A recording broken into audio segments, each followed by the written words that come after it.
আমি ছাত্র আন্দোলনকে বলবো যে আলহামদুলিল্লাহ, শুকরিয়া আদায় করছি যে তোমাদের কার্যক্রম যখন এই দেশ দ্বিতীয়বার 5ই আগস্ট স্বাধীন হলো, তখন বিভিন্ন রাজনৈতিক দলের সহযোগী সংগঠন ছাত্ররা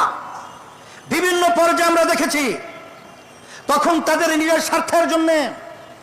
তারা বিভিন্ন দেশকে সুন্দর পরিচালনা এবং শত শত হাজার মানুষ, অনেক মায়ের কোল খালি হলো, অনেক সন্তান বাপ হারা হলো, সন্তান হারা